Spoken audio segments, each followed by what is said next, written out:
রান্না হবে, বিরিয়ানি রান্না করব। দেখেন আগে মাংসটা দিয়ে দিলাম, ও পেঁয়াজ বাটা পরিমাণ মতো,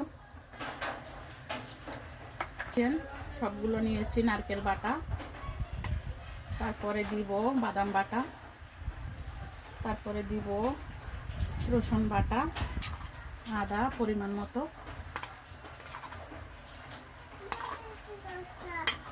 দিয়ে দিব হলুদের গুঁড়ো। এটা কিন্তু আমি গুঁড়ো মরিচ একদম অ্যাড করব না, কাঁচামরিচ দিব, ধনিয়ার গুঁড়া,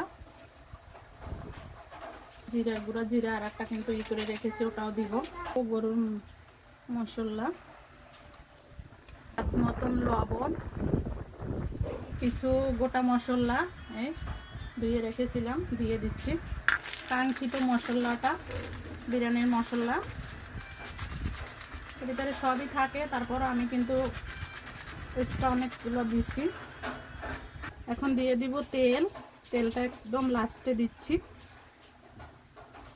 আমি কম দিব কারণ মাংস থেকে। একদম লাস্টে দিয়ে দেব 2 চামচ টক দই, কম করে দিব, মাখিয়ে নিব,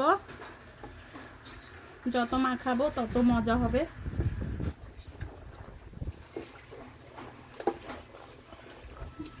যত মাখবেন হাতের মাখাটা কিন্তু অনেক টেস্টি হয়। মাখিয়ে সুন্দর করে সব কিছু দিয়েছি, আলহামদুলিল্লাহ।